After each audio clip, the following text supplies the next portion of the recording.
man just named the kind of man your sister wants. And she'll snatch him up. Don't forget to bring him rated eggs, and she'll match him up. Call on Dolly if your eldest daughter needs a friend.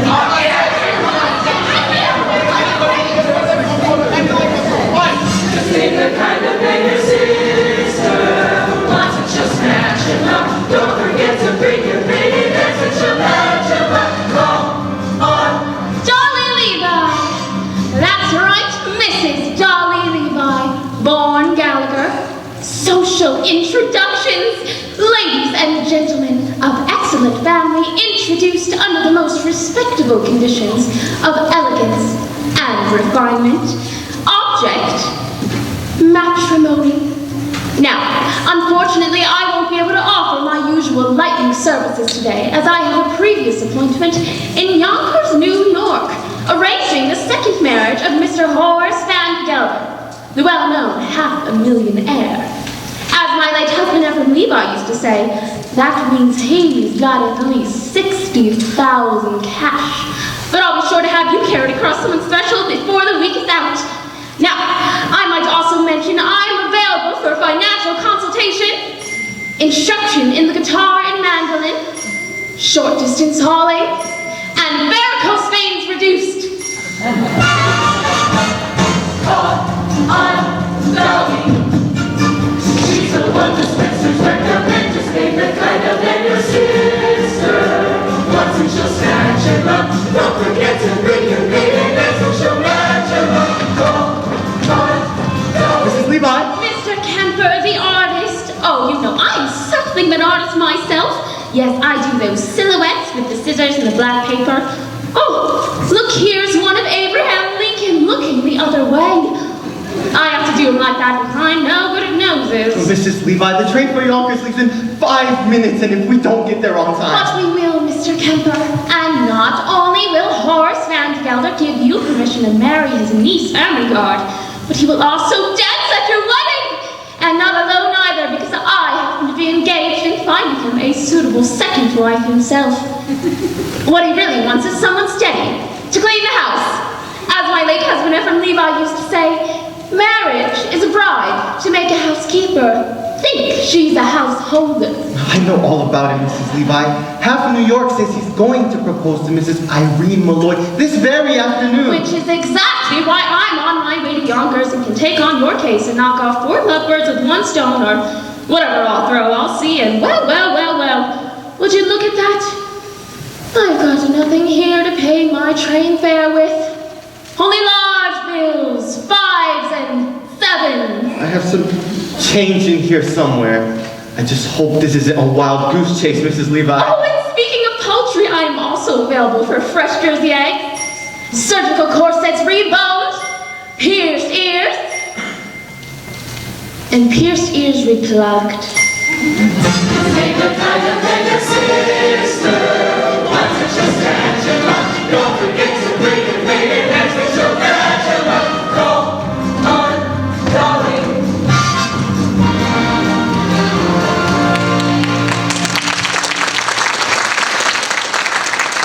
So, tell me, Mrs. Levi, what's in all this for you? A living, Mr. Kemper. Some people paint, some sew. I meddle.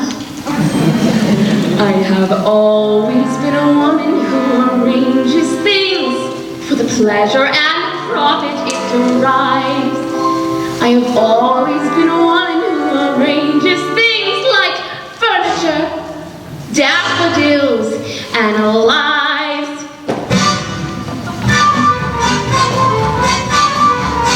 When a man with a timid tongue meets a girl with a diffident air, why should the tortured creatures beat around the bush when heaven knows Mother Nature always needs a little push? I put my hand in there. I put my hand in there. And a girl over 6'3" loves a man who comes up to her ear. My, surely it's obvious she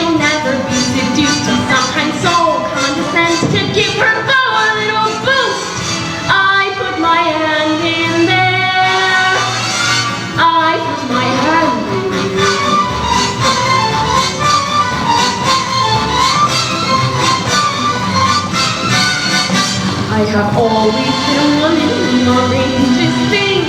It's my duty to assist the Lord above. I have always been a woman who arranges things like luncheon parties, poker games, and love. My aplomb at cosmetic art turned a frump to a trump lady fair. She had a countenance a little bit like Scrooge, but oh, today you would swear the Lord himself applied the rouge. I put my hand in here.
For his money and send it out circulating among the people like rainwater, the way you taught me. And I want a sign from you sometime today that you approve. No, it won't be a marriage in the way that we had one, but I shall certainly make him happy. And I'm tired, Ephraim. Tired of living hand to mouth, so I want that sign. Mrs. Levi. Sometime today. Now don't you worry, Mr. Kemper. We'll make that train. We'll get to Yonkers. You'll marry Ermengarde. Just leave everything to me. For when my little pinky wiggles, some young maiden gets the giggles. Then I make my knuckles active. Monty says she's so attractive. Then I use my index in it, and they both begin to fit it. Then I clench my palm. The preacher reads a psalm and I put my hand in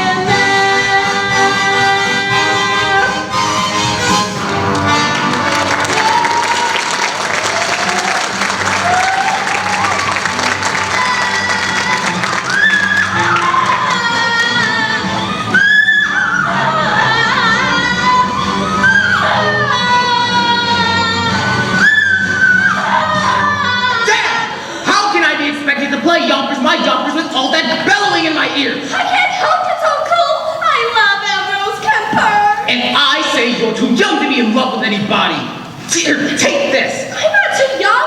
I'm 17. In another year, I'll be an old maid. Well, I forbid it.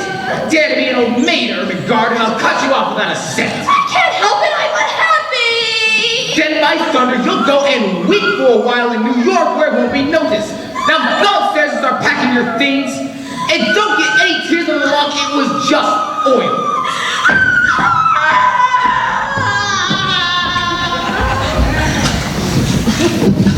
Cornelius, Barnaby.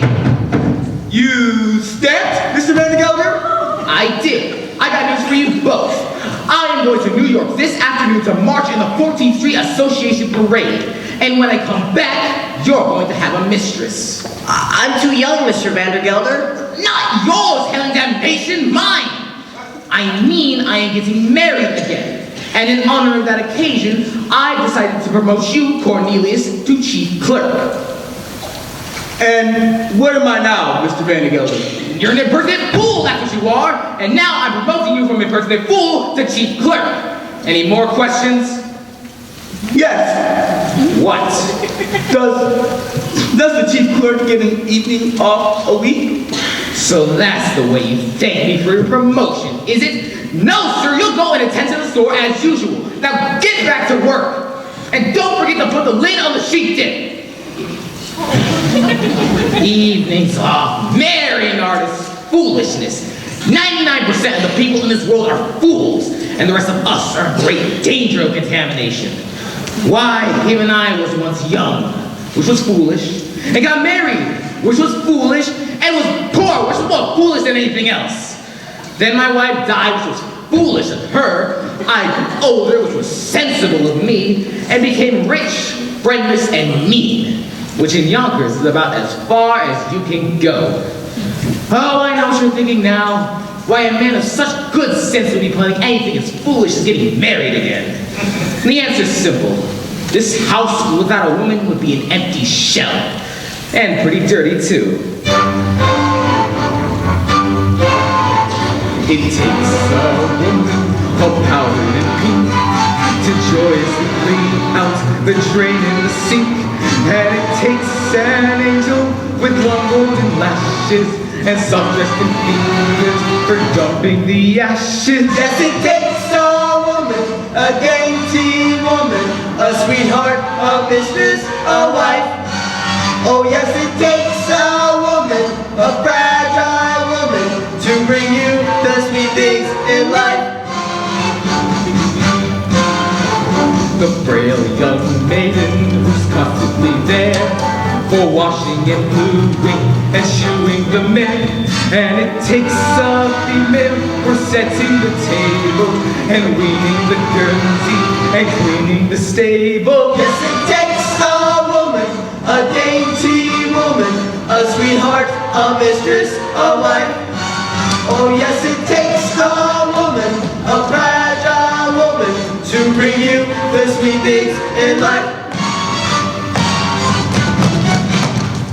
And so she'll work until infinity. 3 cheers for femininity. Rah, rah, rah, rah, rah, rah, rah, rah, F-E-M-I-T-Y. F-E-M-I-T, what? Let's get out of here!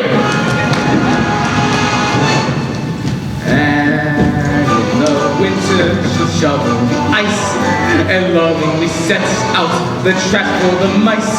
She's a joy and treasure for practically speaking, for who can you turn when the plumbing is leaking?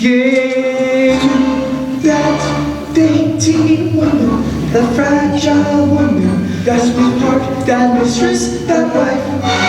Oh yes, it takes a woman, A husky woman, to bring you the sweet things in life. Oh yes, it takes a woman, a dainty woman, a sweetheart, a mistress, a wife. Oh yes, it takes a woman, a fragile woman, to bring you the sweet things in life.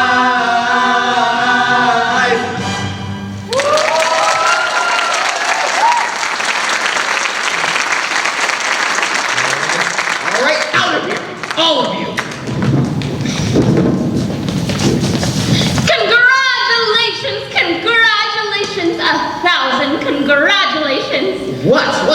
Congratulations, Mr. Van Gelder. All New York is buzzing with the news that you practically proposed to Irene Malloy. The streets are lined with eligible young ladies prostrate with grief. All my congratulations and sympathy. What, sympathy? Did I say that? No, a slip of the tongue, that's all. No, I'm delighted with the happy news. After all, she wasn't easy to unload. By that I mean, you know what people said, although I for one never believed the rumors. No, I didn't. What, rumors? What rumors? Nothing to get upset about, Mr. Van Gelder. I mean, according to all known facts, her first husband passed on quite naturally. It's just that he went so sudden. A few spoonfuls of that chowder she made special for him, but it can happen to anyone. There's no truth in it. Just one word of advice, Mr. Van Gelder. Eat out. Now, hold on, Mrs. Mrs. Levi. You mean to say that I need to say nothing, Mr. Van Gelder. Just friendly advice. Keep away from the counter. Oh, when she's ordered her wedding gown, you should see it. Black. Well, as I said before, Mr. Van Gelder, congratulations on your forthcoming nuptials, and may you rest in may guardian angels watch over you both, particularly at dinner. Now look here, Mrs. Levi. You introduced me to Miss Malloy, and rumors or not, I intend on calling her this afternoon as arranged. Very well, Mr. Van Gelder.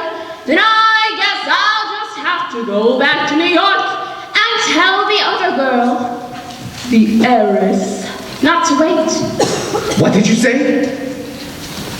Nothing. A word. Heiress. Particulars, Mrs. Levi. I demand particulars. Her name. Her name is Money. Ernestina Money. What a lovely, lovely name. Picture, if you will. Hair shine as a newly minted dime. Eyes as big and round as silver dollars. Skin as soft and mossy as an old greenback. I can feel her now. Age 19, weight 102, waist 47. Waist 47? That's with the money belt. Now, I can arrange for you to meet Miss Ernestina this very afternoon. I ain't got time, Mrs. Levi. I got to bring my niece Ermengarde to New York this afternoon until she forgets a certain Ambrose Kemper. Well, I can do that for you, Mr. Van Gelder. I know just how to handle such things. Then I'm marching in the 14th Street Parade. Oh, what an amazing coincidence! Guess who's been chosen to ride on the main float? The spirit of 14th Street, Miss Money. Her mother was a cash, you know. All right, Mrs. Levi, I'll go and meet Miss Money at the parade, but I still intend on paying another call to Mrs. Malloy first. Oh, Mr. Van Gelder, what a races you make me run. Very well. I'll meet you in front of Miss Molly's hat shop at 2:30 as usual. One more thing. Suppose I decide against Mrs. Malloy, and I don't like Miss Money neither. Well, then, I happen to have one more name on my list. A name I know as well as my own. But let's not go into that now. It'll come up by itself. All in good time. Don't you worry about it. Oh, but wait till you see Ernestina Horace. A vision. A dream. It takes a woman all powdered in pink to joyously clean out the drain in the sink. And it takes an angel with long golden lashes and soft rested fingers for dumping the ashes. It takes a woman. Da-da-da-da-da. Da-da-da-da-da. You know what, friend? I think I'll have that room done over in blue wallpaper. Yes, in blue. Ermengarde, Ambrose, we've got plans to make.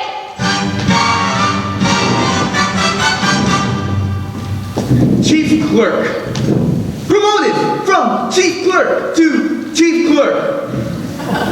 And if I'm good, in another 10 years, I'll be promoted to chief clerk again. 33 years old, Barnaby, and I still don't get an evening free.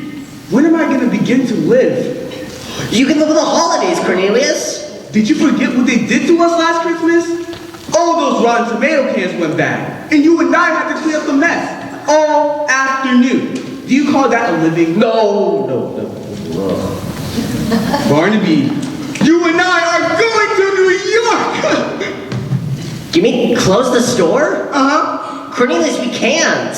We'll have to. Some more rotten tomato cans are going to explode. Holy cabooses! How do you know? I'm going to light this candle underneath them. That's how I know. They'll create such a smell that people won't be able to come into the place for 24 hours. That'll get us an evening free. We're going to New York, Barnaby, and we're going to live. We're going to have a good meal.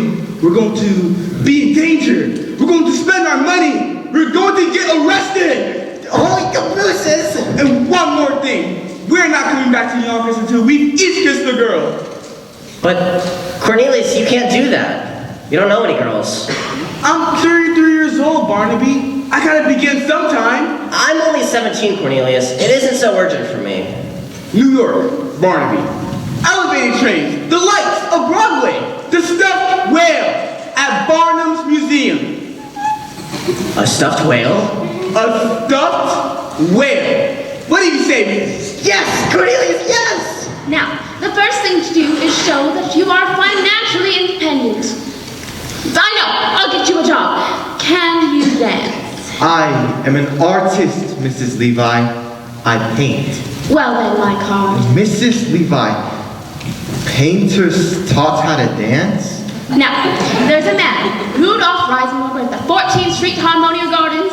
I'll give you a note for him and we'll see if he can't have you both entered into the polka contest tonight. The prize is a week's engagement and a gold cup. Oh, the cups we won, Ephraim and me. Hold on, Mrs. Levi. No fiancé of mine is going to set foot into a cafe.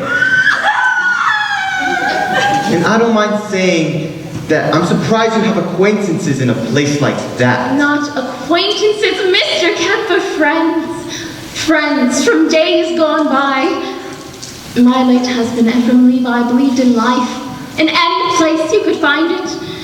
Cafes, ballrooms, yes, even theaters. Why, even when times were hard, every Saturday night like clockwork, down those stairs at the Harmonia Gardens restaurant we came. Ephraim and me. It's all very well to come down like clockwork, Mrs. Levi, but you are asking for Ermengarde to go and work there. It's the only way to show Horace Van Gelder we mean business. Now, you go to the Harmonia Gardens and tell them Mrs. Levi sent you. And, incidentally, tell Rudolph that Dolly's coming back.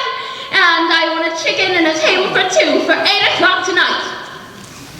The bottom row looks alright, Cornelius. Now move the kettle up to the ones on top. Not too close. They're smelled like they're ready to burst.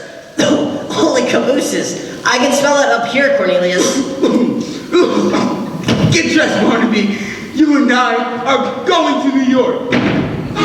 Out there's a world outside of Yonkers. Way out there beyond this hick town, Barnaby. There's a slick town, Barnaby. Out there, full of shine and full of sparkle. Close your eyes and see it glistening, Barnaby. Listen, Barnaby.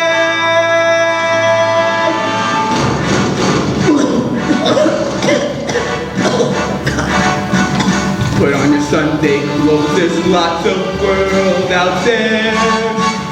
Get out the brilliant teen and dime cigars. We're gonna find adventure in the evening air. Girls in white and a perfume night where the lights are bright as the stars. Put on your Sunday clothes, we're gonna ride through town. In one of those new horse-drawn open cars. We'll see the shows at Delmonico's and we'll close the town in the world. And we won't come home until we kiss a girl. Put on your Sunday clothes when you feel down and out. Strut down the street and have your picture took. Just like a dream, your spirit seemed to turn about. That Sunday shine is a certain sign that you feel as fine as you look. Beneath your parasol, the world is all a smile that makes you feel brand new down to your toes. Get out your feathers, your patent letters, your beads and buckles and bows. For there's no blue Monday in your Sunday clothes. New York City, Barnaby. Elevated trains, the lights of Broadway. Holy The cabooses! stuffed whale at Barnum's Museum. Wow. Come on. Put on your Sunday clothes. down and out. Strut down the street and have your picture took. Just like a dream, your spirit seems to turn about. That Sunday shine is a certain sign that you feel as fine as you look. Beneath the clearness of a world full of smile that makes you feel brand new down to your toes. Get out your feathers, your patent leathers, your beads, your buckles and bows. For there's no blue Monday in your Sunday clothes.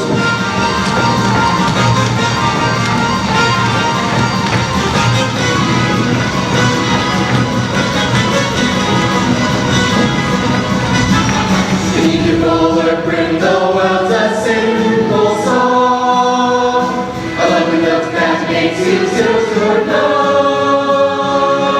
Get out your slickers, your flannel knickers, your red suspenders and hose. For there's no blue Monday in your Sunday clothes. Avantgarde, stop sniveling. Don't cry, little Isis. We haven't missed a train yet, thank the Lord. Lovely, you're improving. Now get all of its pieces. We're 7 minutes late. All aboard!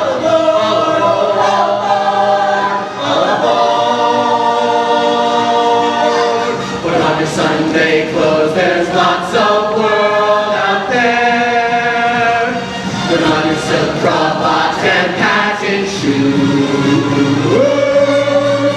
where I can feel adventure in the evening air.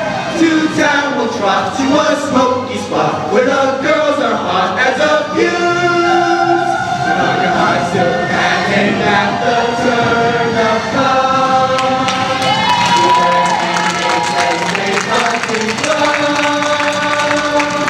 we'll join the asses as Tony passes and there's some positive love. That we won't come home, that we won't come home, that we won't come home until we fall in love.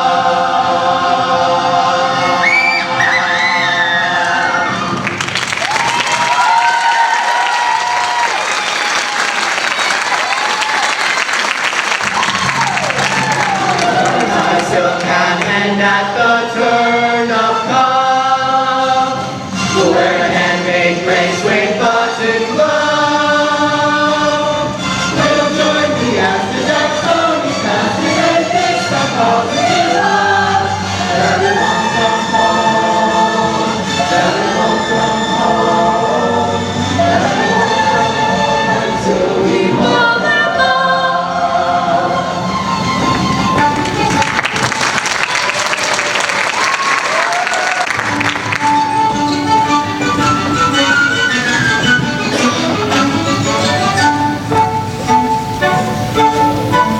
Oh dear, oh my! Will you look at that? 10 o'clock and the shop's not opened yet. It's all because of that impending marriage, I tell you. What marriage? Oh, I thought you knew. Why, the marriage Mrs. Levi is arranged between Mr. Horst Vandergelder, the well-known Yonkers and half a millionaire, my employer and friend, Mrs. Irene Malloy. Although if you ask me, he'd never take the place of her late husband, Mr. Peter Malloy. May he rest in peace. Wherever he is, I'm not sure.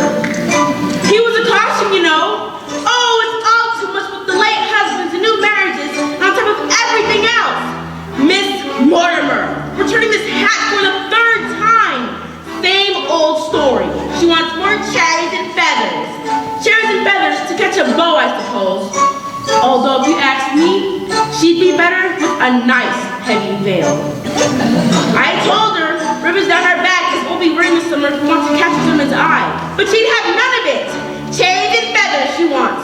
On today of all days, when that poor dear sweet Mrs. Mullins had never on her mind with what, Minnie?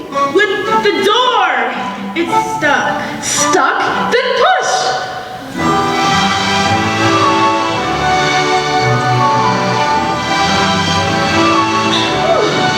As I was saying, Mrs. Malloy, I could bite out my tongue for the things I said and the things I'm going to say. As long as I've gone this far, I might as well go all the way.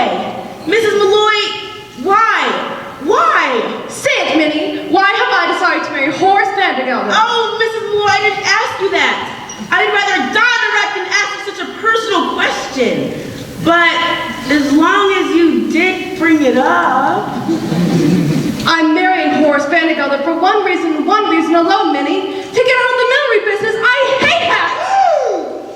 Mrs. Malloy! And I can no longer stand being suspected of being a wiggle with nothing to show for it. Oh, Mrs. Malloy! Don't protest, Minnie. All millineresses are suspected of being women. Wicked women. That's why I can't go into restaurants, balls, or theaters. That's all the proof they need. Take my word for it, Minnie. Either I marry Horace Vandergelder or I break out of this place like a fire engine. Miss Mortimer again? Miss Mortimer, I'll take care of it. No, Minnie, leave it be. You can make Miss Mortimer another hat if you'd like. I'm wearing this one myself. Mrs. Malloy, you can't. You're a widow in that hat. Well, it's provocative, that's what. It is, Minnie. Who knows who may come into the shop today? And provocative may be just what I want to be. Mrs. Malloy!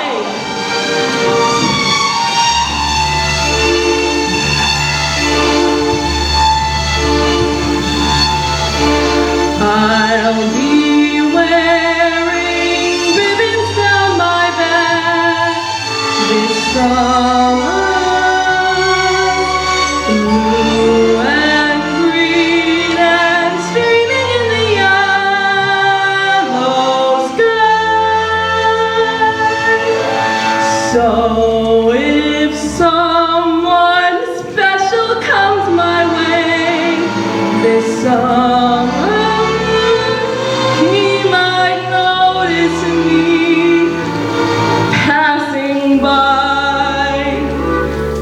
so I'll try to make it easier to find me in the stillness of July, because a breeze might stir a rainbow behind me that might happen to catch a gentleman's eye, and he might smile and take me by the hand this summer, making me recall how lovely love can be. And so I will proudly wear ribbons down my back, shining in my hair, that he might notice me.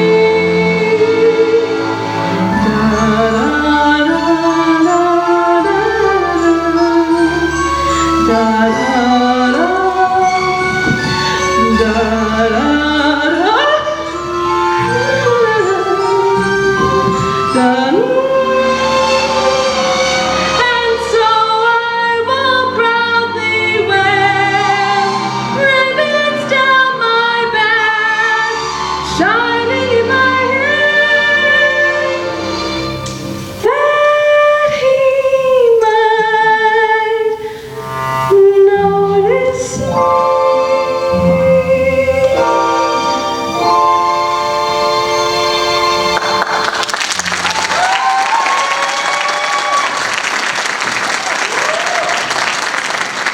Mrs. Malloy, wild horses can make me ask this next question I'm about to ask, but I'm going to ask it anyhow. Do you love Horace Vandergelder? No, Minnie, I don't. Peter Malloy, God rest him, was my share of love, and I'm not saying I was shortchanged. Once is enough for a woman, as long as it's true love. It was that. Look, Minnie, there are men staring outside the hat shop. Men? Why, I do believe they mean to come in here. Men? In the shop? Oh, Mrs. Malloy, what shall we do? Do? Why, flirt with them, of course. I'll give you the short one. Mrs. Malloy! And do that all that talk about love. Love enough I've had, Minnie. It's a bit of adventure I could do with now. Well, heat 'em up and then drop 'em cold. It'll be good practice for married life. Now, let's get you into the workroom, Minnie. I know some ways we can perk up our appearances, and besides, a little way will make them nervous and easier for us to. If you say vampire, I'll scream. Vampire!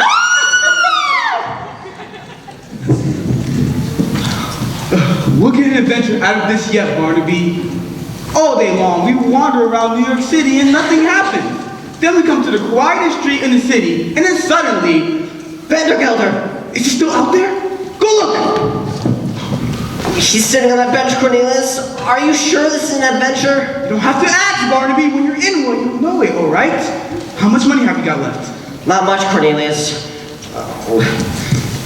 40 cents for the train ride back, 30 cents for dinner, and 20 cents to see the whale. 90 cents. Why? When those women come back in, we'll have to pretend to be customers. Customers! That's it! Maybe the best thing to do is to make them think we're rich. Then we won't have to spend anything. We're just two men about town looking for hats for ladies. Good afternoon, Mrs. Malloy. Here, Cornelius Hacker. Here, Barnaby Tucker.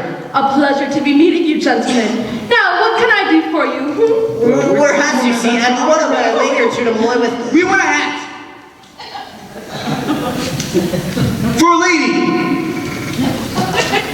Of course. And everyone said, go to Mrs. Malloy because she's so pretty. I mean, her hats are so pretty. And so reasonable, Cornelius. As reasonable as under $1, which would allow us to see the whale. You must have paid him no mind, man. He comes all the way from Yonkers to New York to see the big whale. He's all excited. Just keep an eye out on that street, Barnaby, and maybe you'll see it pass by. Is it big and black with mean little red eyes? Yes. It's sitting on that bench. Excuse me, Mr. Hackle, but did you say Yonkers?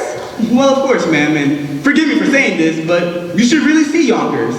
And by that, I mean, perhaps Mr. Malloy would like to see Yonkers too? Oh, I'm a widow, Mr. Hackle. You are? Barnaby, she's a widow! That's too bad. I'm sure Mr. Malloy would love Yonkers, especially with all these hats.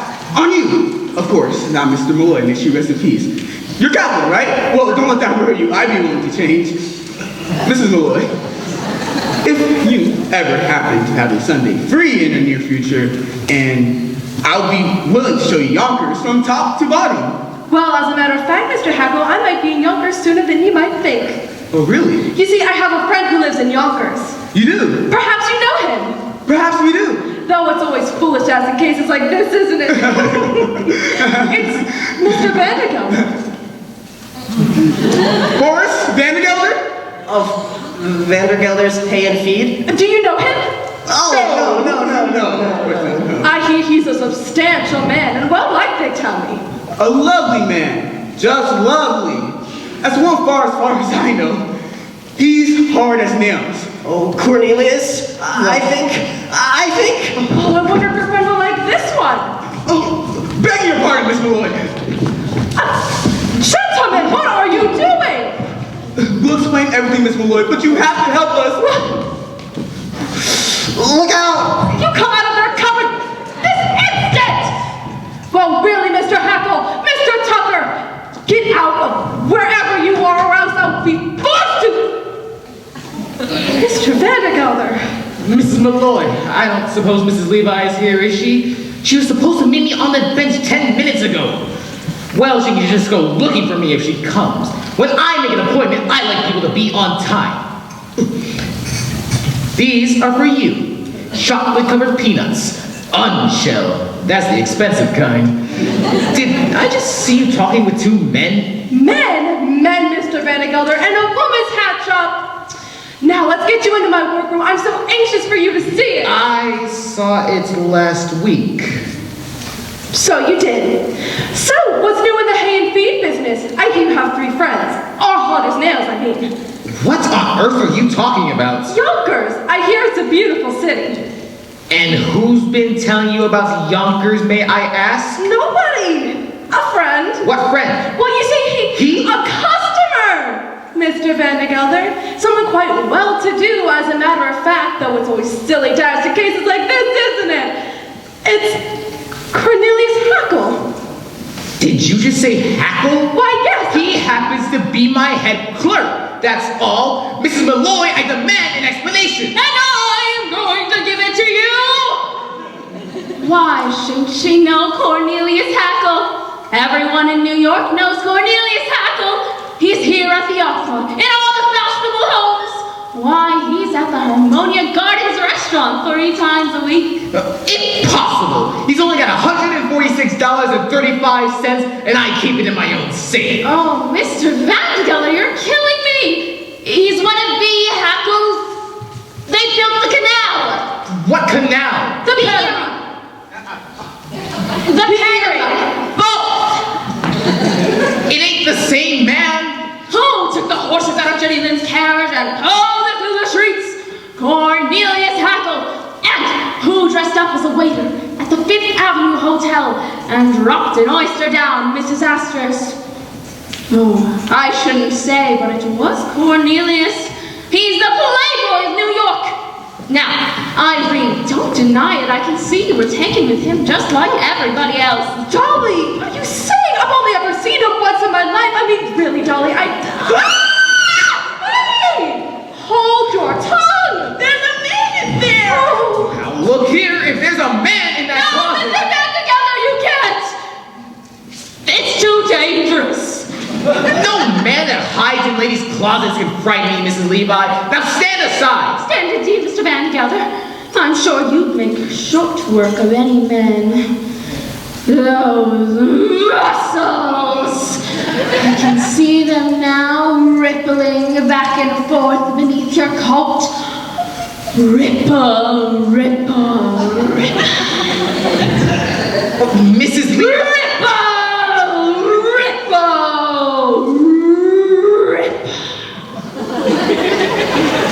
For the last time, Mrs. Levi, will you stand aside? Stand indeed, Mr. Van Gelder. That's exactly what the law courts are going to want to know when you're accused of entering that closet without a search warrant. I mean, what do you stand for? Not the law of this great land. I know what I stand for. I stand for motherhood, America, and a hot lunch for orphans. Take off your hat, sir. Betsy Ross's flag is passing. Do you see him on the hill at Gettysburg?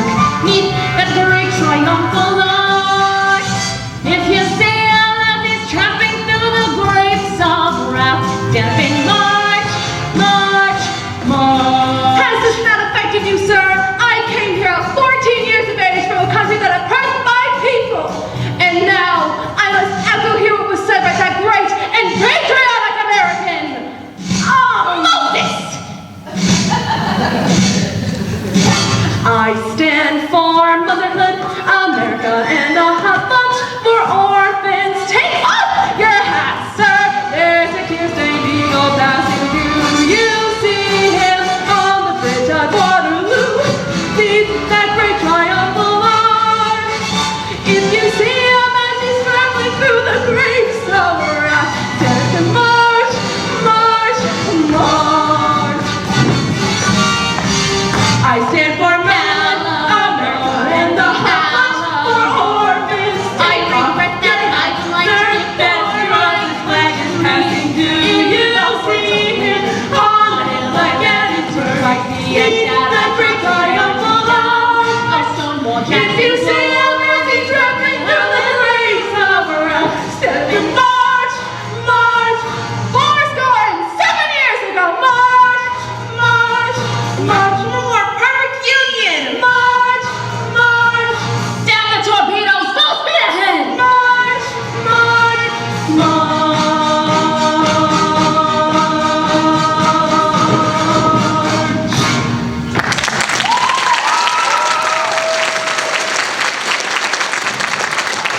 So you see, Mr. Van Gelder, there couldn't possibly be a man in that closet.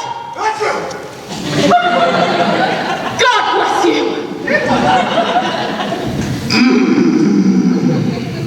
Mrs. Malloy? All right, Mr. Vangeller, there is a man in that cupboard. Aha! And it's under this table. What the devil? But there also happens to be a very simple explanation. But for the present, good afternoon. Good Lord, the whole room is crawling with men. I'll never get over it. I take it I'll see you later this afternoon, Mr. Van Gelder. You certainly will, Mrs. Levi, with a certain young lady on the main float at the end of the parade. Good day, Mrs. Malloy.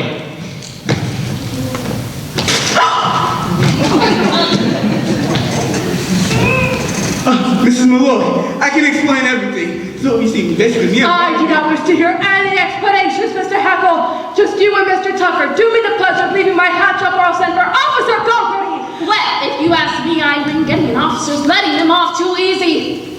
The law courts, that's where they belong. I've been adding up the legal offenses these two have committed, and believe me, you've got grounds for a non-compos mentis and a garnishee. Now, the first thing to do is show that you tried to settle it amicably first. Have dinner with them. Dinner? Is that absolutely necessary, Dolly? The way things are done in the law, Irene. Dinner first, garnishee afterward. Well, if it must be, Mr. Hackle, Mr. Tucker, you may take Miss Fay and myself to dinner. Delighted, Mrs. Malloy. I speak for Barnaby, too. Now, I hear there's a great restaurant down in the railroad. Oh, no, Mr. Hackle. If the Harmonia Gardens is good enough for your festival friends, it's good enough for us. I hear they have a lovely orchestra there. Oh, no, we couldn't do that, Mrs. Malloy. Now, don't misunderstand me. It isn't the money or anything. It's the, it's the... It's the whale! It's the whale! No, it isn't the whale, Barnaby. It's the dancing. You see, in a place like that, they hold dancing contests and exhibitions, and it would take me months, years to learn how. Miss Dolly Levi taught Chief Clerk how to dance. Now, it's very simple. You just put one arm here, one arm here. It's no use. I have absolutely no sense of rhythm. Oh, well, absolutely no sense of rhythm is one of the primary requirements for learning by the Gallagher-Levi method. Just give me 5 minutes of your time, Mr. Hackle, and I'll have you dancing through the streets. Now, we'll start with lesson 7, the waltz kick turn. Right foot touch, left foot touch, over, back, and down, touch, out, over, through, release. Hot girl. That's wonderful. When I think of the lovely women who will find heaven in your arms, let's go back to lesson 1. Put your hand on your waist and stand with your left in her right hand and 1, 2, 3, 1, 2, 3, 1, 2, 3. 1, 2, 3, 1, 2. Wow! I'm dancing! At least, I was. Of course you were, Mr. Hackle. Take the someone whose arms you're in. Hold on to her tight and spin. And 1, 2, 3, 1, 2, 3, 1, 2, 3. Wow! I'm dancing! Turn around, try floating through the air. Can't you be a little more aesthetic? Don't you think my dancing has a polish and a flair? Well, the word I think I'd use is athletic. Well, my heart is about to burst. My head is about to pop. And now that I'm dancing, who cares if I ever stop? Cornelius Hackle, sports and dancing. You're next, Mr. Tucker. Glide and step and then step and glide. And everyone, stand aside.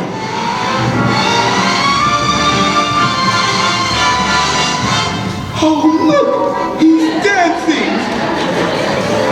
You can learn to polka if you worked a week or so, or the tango filled with passion seething.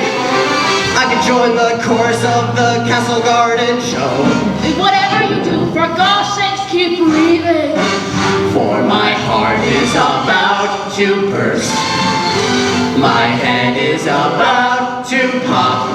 And now that we're dancing, who cares if we ever stop?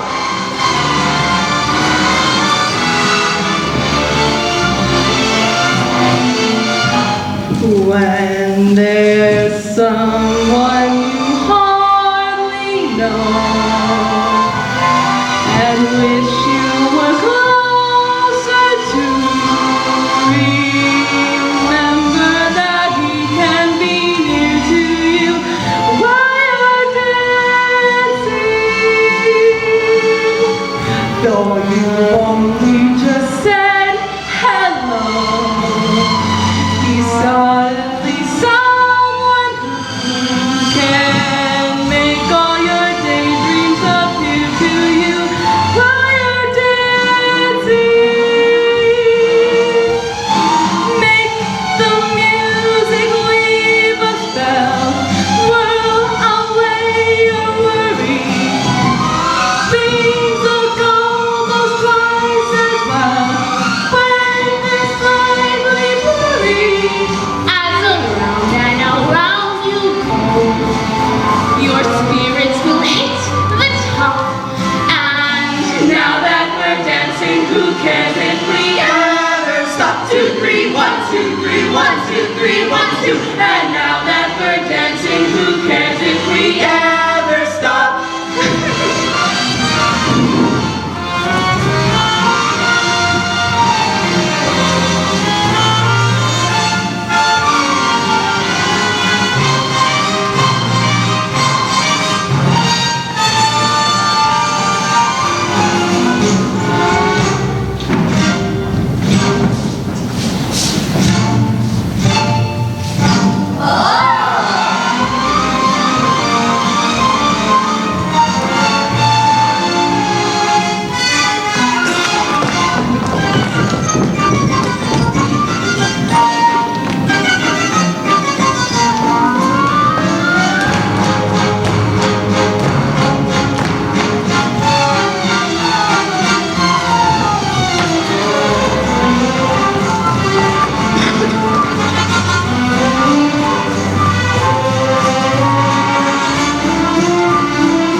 did she? A year ago in September.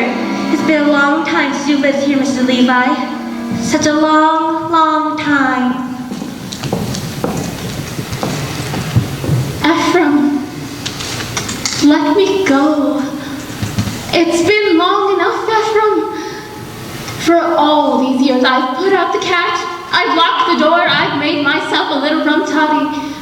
And before I went to bed, I said a prayer, thanking God that I was independent, that my life was mixed up with no one else's. Then one night, an oak leaf fell out of my Bible. I placed it there when you asked me to marry you, Ephraim.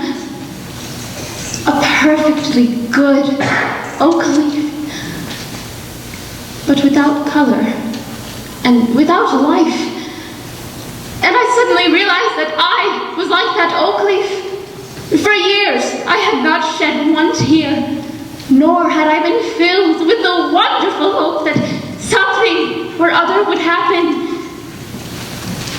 And so, I've decided to rejoin the human race. And Ephraim, I want you to give me away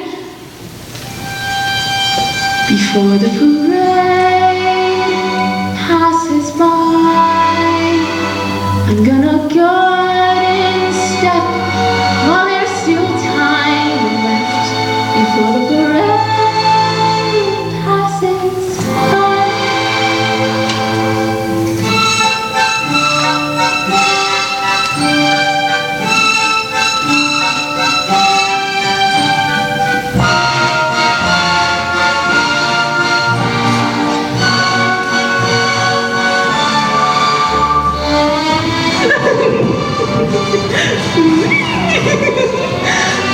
Oh, Mrs. Levi!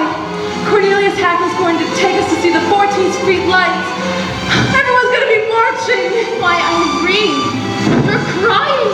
Oh, Dolly, the world is full of wonderful things. Come with us, Dolly. I will, Irene. I will. Before the parade passes by, I'm gonna go and taste Saturday's high life.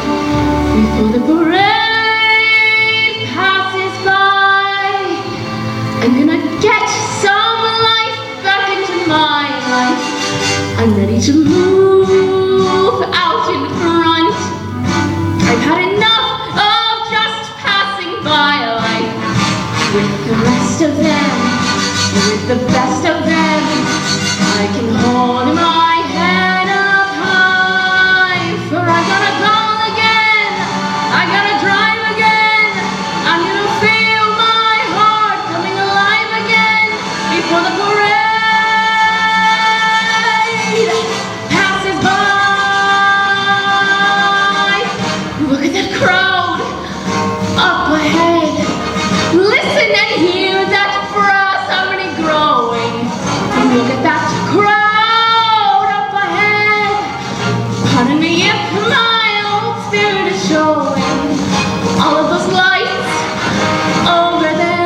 Levi, she's beautiful. Everything you said and more. Don't move, Miss Money. I'm coming. I'm on my way. Hey, you cut that out. That's my fiance. Stop the pickpocket. Put that vacuum I paid for that woman and I want all the parts.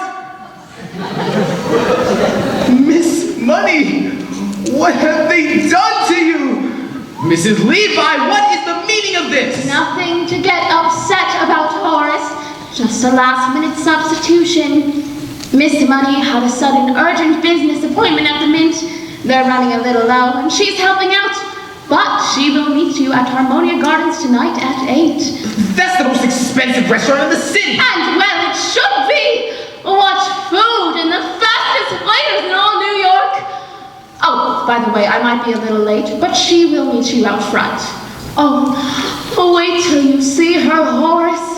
All in buttercup yellow and baby pink shoes, and humming an old-fashioned tune. Sweet Rosie O'Grady. You couldn't miss her if you tried. All right, I'll go, but only because I already paid for the introduction and might as well get my money's worth. But from now on, you are hereby discharged as my marriage broker. Is that clear? From now on, Dolly Gallagher, you are just a normal woman like anyone else. Where are you taking her? What is going on?